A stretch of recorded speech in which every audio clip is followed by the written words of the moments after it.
Good evening, everyone. Welcome to Mindfulness with ROOP, the Bellwether series. And today we have Charles Guarria from Florida with us. Charles is a freelance writer. He writes about human interests and he writes many journals and articles in various newspapers. Welcome, Charles. Good morning to you. I know it's Hi. early in the morning there. Yes, good morning and good evening to you. It's great to be here. Thanks for having me. All right. So, Charles, you write you are a freelance writer. I want you to share your story with the audiences, your journey so far. Okay. Well, I was a librarian for 21 years and a little bit on Wall Street. And then I went over to Brooklyn, New York. I lived in New York pretty much my whole life. And I worked in Brooklyn at a university, Long Island University. And as a part of that job, you had to write, which it's kind of interesting because I didn't realize I was going to have to do that when I had the interview. And the dean of the school, she said to me, do you have two writing samples? And I was like, oh no, what am I going to do? So I was like, I didn't know I needed to do that. So I had written an article for the college newspaper, and I also had a website about baseball and baseball. And and I just said, can I submit those? And she said yes. And she approved them as writing, even though it was just a baseball website. And I got the job from there. And as a part of keeping your job, it was faculty. The librarians at Long Island University are faculty. And as a part of keeping that job, you need publish or perish. And so I had to write in scholarly journals. And that's where I started writing about library economics, because I did a lot of the purchasing. I was less of that typical at a reference desk that you think of in a library, and more of like purchasing the material that the students would use for research. So I was into the economic end and managing budgets and stuff like that, more behind the scenes. So I started writing about library economics and had a few articles and a book, and that got me on my writing journey. Right. So, the first novel, when it came, like what was in your mind? How the story came up? Well, when I was writing the book that I have out, the one book that I have out right now is called Proposition 13, America's Second Great Tax Revolt. And while I was reading it, this is like the creative process, right? Because it's so amazing when you read like how Tolkien started writing, and how J.K. Rowling just had this idea, and she was telling a story to her children. I just read somebody's name, and the guy's name, it was a quote. I was researching for my library book, and there was a quote in there from a guy named Rock Coles. And I went, Rock Coles?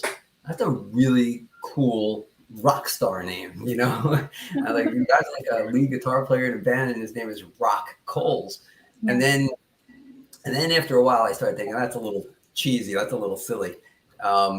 But that spurred, at that moment, my main character was born. When I heard the name, when I read that quote, Rock Coles, my main character, who became, in the long run, my main character is Puerto Rican, and Rock Coles is actually in the book, but his name is Rolando.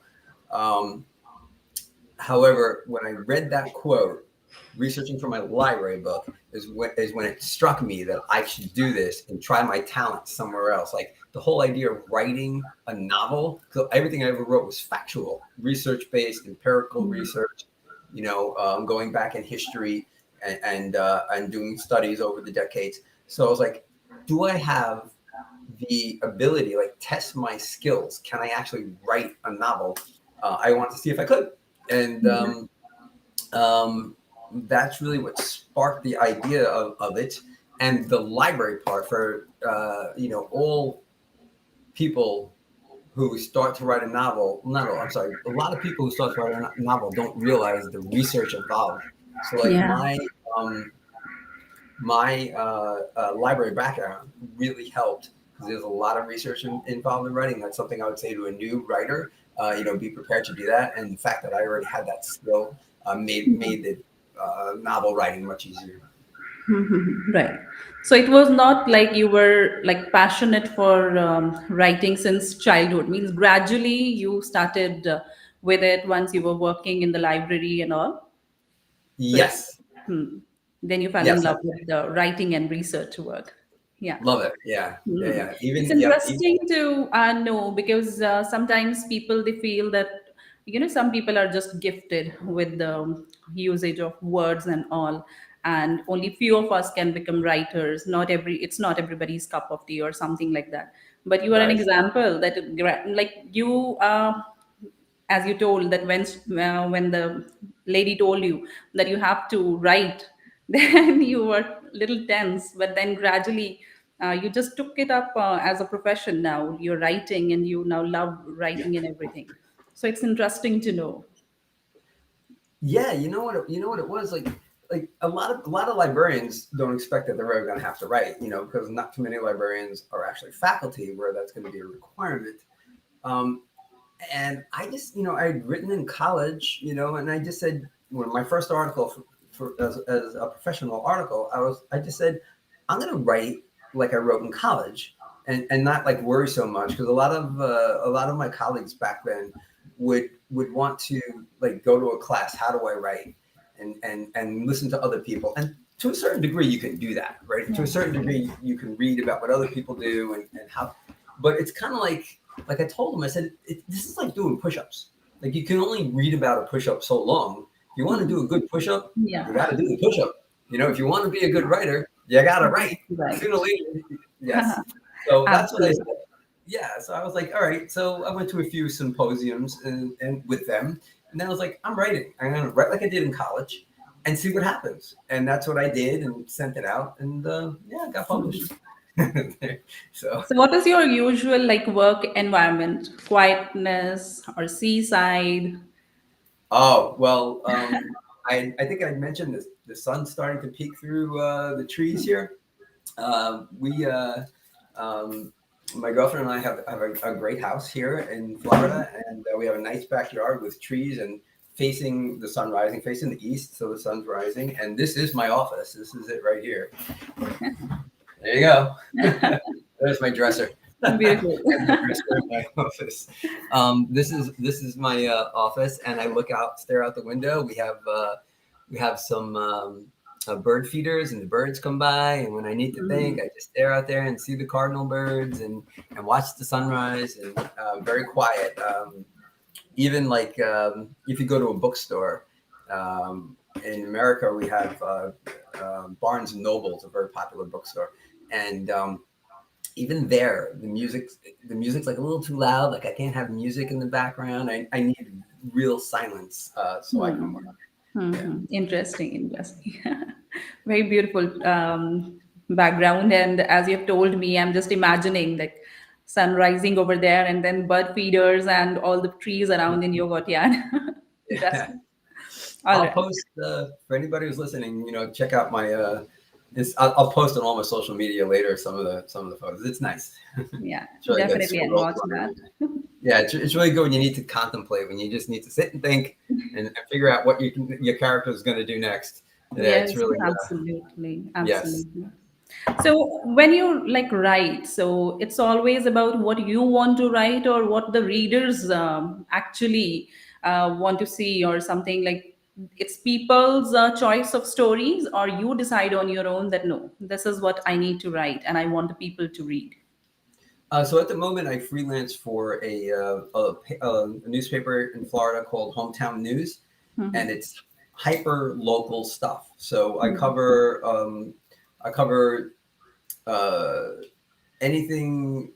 I cover within this county, within like 4 or 5 towns, including Daytona Beach. I know that's very popular. A lot of people have heard of Daytona Beach thanks to MTV.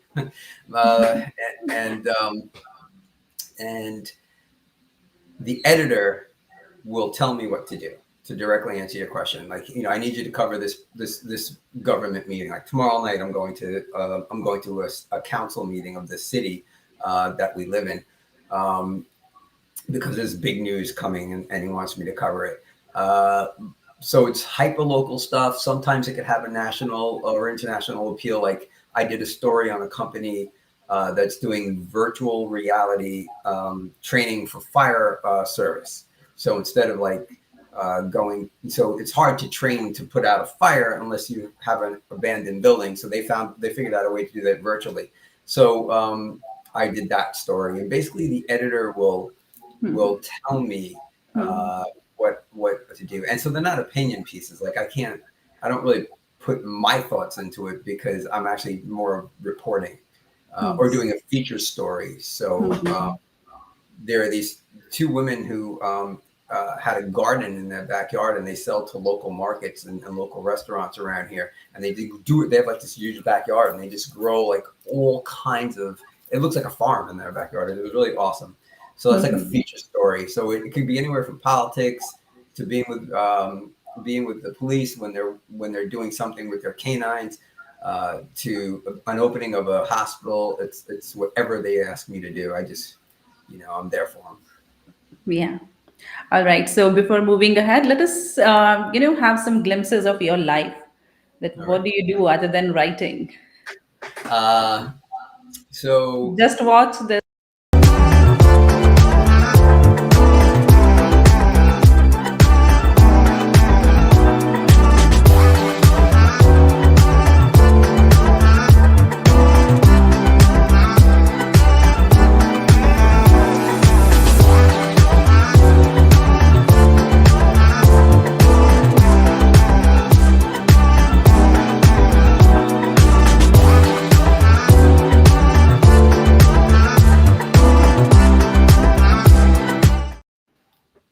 Interesting, huh?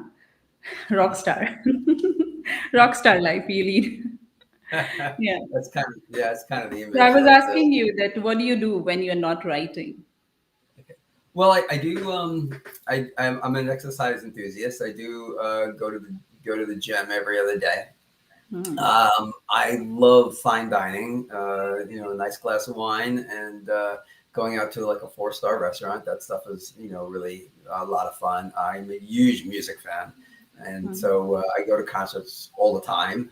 Hmm. Uh, and dinner and a movie with my girlfriend and I is like one of the most fun things that I like to do. Long walks. There's a beautiful area here that is just pedestrian friendly. A couple of them now that I think about it, and just go out to dinner, go for a long walk afterwards. And baseball, I'm a huge baseball fan. I watch hundreds of games and go quite frequently to watch baseball live. So yeah, those are some of the things I do. And I read. I like to read a lot of magazines and newspapers. I'm reading a book. I'm reading Faulkner at the moment. Okay. Um, the Sound and Fury. Sound of Uh, hearing. Okay. yeah. I wanted to see his style, so I'm reading that. Mhm. You know, that kind of stuff. Mhm. So, Charles, what do you think? Like, people, the writers and poets. So, do you think that they help shaping up the thinking of the society, or how much do they need to be honest with their writings and everything? Do you think that yes, the way they write, the kind of thought process they infuse into the minds of people, the society starts to believe that? What do you think? Um, yeah, so I don't really know a lot about poetry, but writing in Yeah. general on that side of the house. Hmm. Uh, I think that still, even though we have all videos and online and TV, but the printed word still I think is the most objective way. I think that some folks have lost the concept of what a columnist is and what a reporter is. Like I had mentioned, I can't give my opinion. I'm not a columnist, so if I write something, I'm a reporter. I'm reporting on the government here, so I can't give my opinion. I have to be, to answer that part of your question, I have to be fair. If somebody says something that's stupid, I have to write it, but I can't say it's stupid. Like I just gonna put their quote in and let the Yes. reader figure that out. You know what I mean? Mhm. Because that's not what they want from me at the newspaper. But I think the written word still plays a very important role. I can watch some news channels here in the United States and see a slant, but then when you go to their .com, you don't see that slant. Like they're writing more from a straight perspective of here's the facts. Okay. Uh, and I do think, just to reiterate, underscore this, I do think that there are a lot of folks who don't realize the difference between a columnist who's giving their opinion, and that might not necessarily be news, they're just giving their interpretation of the news, and what an actual news story is. And it's up to us as writers to get that out there to people, the difference between reporting something and actually giving your opinion. Right. So And you oh, have already like mentioned about your work, proposition to America's greatest tax revolt, right? mhm. So just tell us something about that, more of it. Like Sure. what exactly is there in that work? Okay, so it's America's second greatest tax revolt, because the first was the revolution, right? Okay. when Yeah. Yeah, when So, the first greatest tax revolt was when America revolted against when the United States revolted against the British and became their own country. So the second great tax revolt started in California, and it was property taxes. So property taxes were going through the roof in California, to the point where people, particularly senior citizens, those on fixed income, couldn't pay or stay in their house. So a bunch of folks got together and changed the law. In California, you could just like you and I, if we lived in California, we can get enough people to sign a ballot, and then they can vote on it. It could be a law. So like, let's say it was us, and we were like, property taxes are way too much. So we get 1 million people to sign. I just threw that number out, and then it's a law, and then we go around and we go, hey, vote yes for it's a bill that people can vote on, and like, hey, vote yes for our bill, and then we can cut your property taxes. You and I can just do that. The government can't stop you in California from doing that. So these two guys did that, and they lowered property taxes. But what happened was, how this ties into libraries, is by lowering the property taxes, the government didn't have the money to fund libraries. So it became an economic hardship for the libraries and a lot of other public services. So that's where my writing came into it. How it became the second greatest tax revolt is because uh, a lot of economists look at that property tax cut as the beginning of the conservative movement in America that started with Ronald Reagan and went right up through President Ronald Reagan and right up through President George Bush, a good 30 years, good 30-year conservative revolution that started with that tax cut, and it swept across the country, because what other people saw what California did, like my example of you and I cutting taxes if we wanted to. Mhm. Other states had that ability as well, and they're like, hey, let's do this too. There's about 20 of the 50 states here that have that ability to do that on their own, the citizens, irrespective of the government. So it swept across the country, all the way, from the west in California to Washington, D.C. in the east to the presidency. So it was considered the second great tax revolt in American history. Right. So any piece of advice for the budding writers? Yeah, so some of the things that we touched on earlier, the just write. Don't worry. Um, you can read a little bit about what to do, but I think that one of the most important things that you can do is write for yourself. It's actually something I've read. J.K. Rowling actually said too, and honestly, I was thinking it before. I used to think this before I realized that she liked it too. She says it too, and that's, you have to like your writing. Like when I read some of my book, I laugh. You know what I mean? I'm like, that's pretty funny. Some of it's goofy. Some of it I'm like, I don't know about that. But other parts of it, like, you make yourself laugh. You have to like it. And that's true. I think that was true when I was writing scholarly stuff too.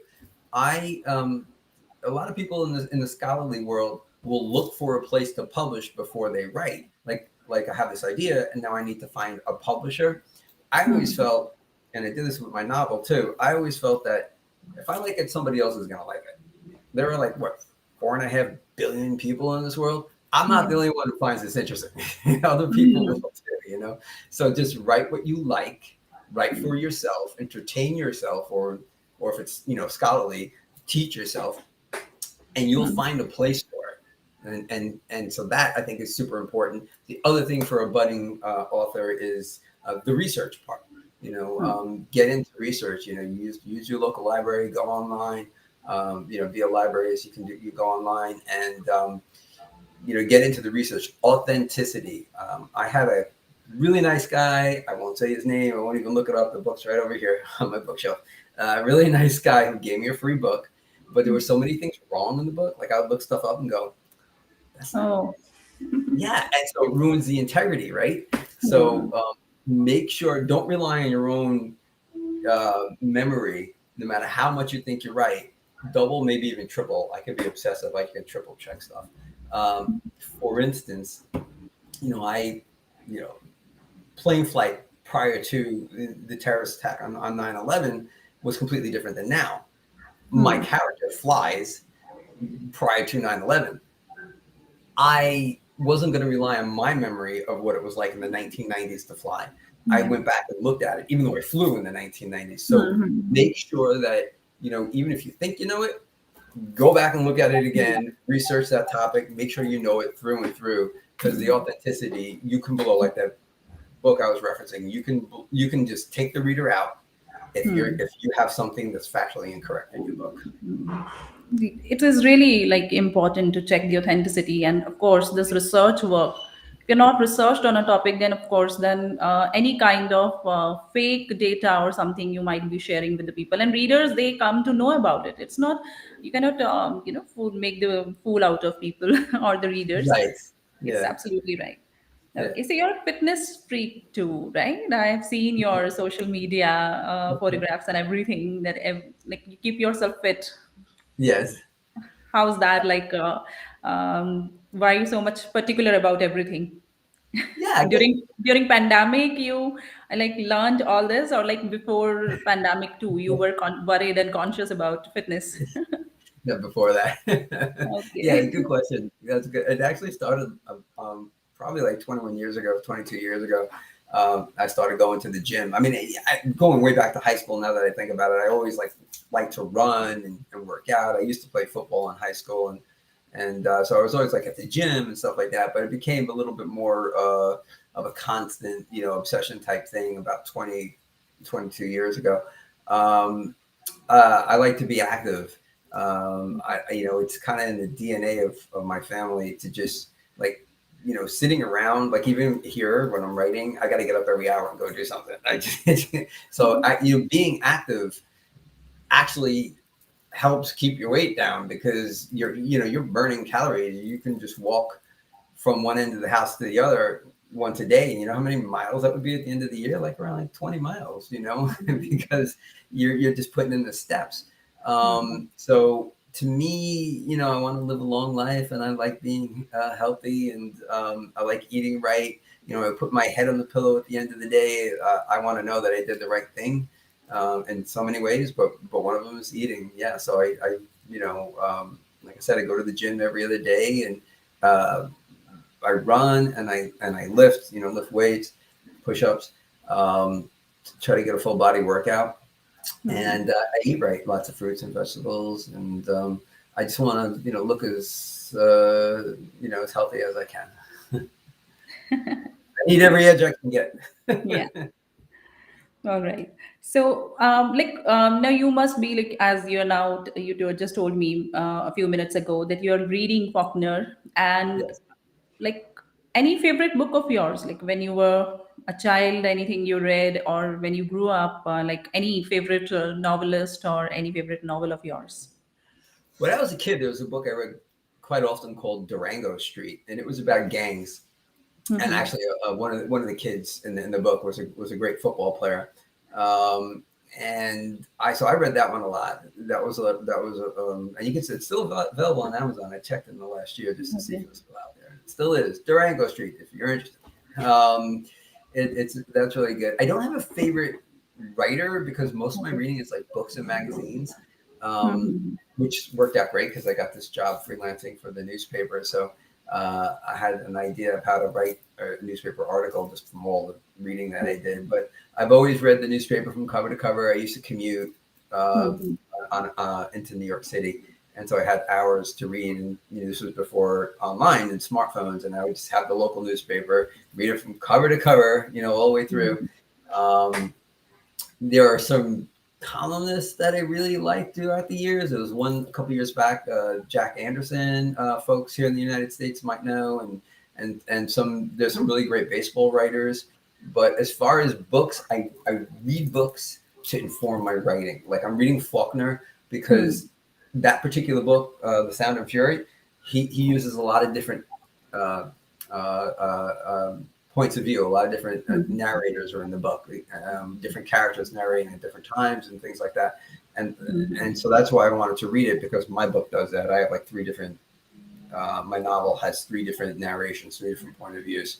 Hmm. Um, so I wanted to read how he does that. And a lot of my, writing a this goes back to advising a new writer. I love music. I said that, right? I played guitar for a little bit when I was a teenager, but to write about a musician, I had to read about musicians. So a lot of Hmm. my reading in the last like 3 years have been biographies on like Paul Simon and the lead guitar player Hmm. in Aerosmith and the rhythm guitar player in Kiss, um, Janis Joplin and another huge Tina Turner. Just reading. Hmm. So that's sort of books that I read are to Hmm. inform my writing more so than picking something up for pleasure. The pleasure stuff are the magazines and the Yeah, newspaper. interesting. Yeah, So, how is it like different, like journal writing, like the stuff you write for newspapers and these means columns and everything, and writing a novel? What's more interesting? And like, if you like both of them, like, what is the difference? yeah. I do like both of them. I don't know the difference. The first thing that comes to my mind is uh, the creativity aspect because I do Hmm. have to kind of be on the straight and narrow when I'm writing for the newspaper, and I do try to throw in some creativity to catch the reader's uh, attention in like the first paragraph. I might throw in a quote or an interesting stat that kind of segues into the main topic of the article. Um, for instance, I did something on beach volleyball the other day, and I looked up how many people played beach volleyball, and that's where I started out the article because I thought that would grab people's attention. There are millions of people in America who play beach volleyball, and who knew that. So like I put that in there to grab their attention, and then I moved my way down into like the local scene of beach volleyball and what's going on. Um, that's about as creative as I can get. Then it's more fact based.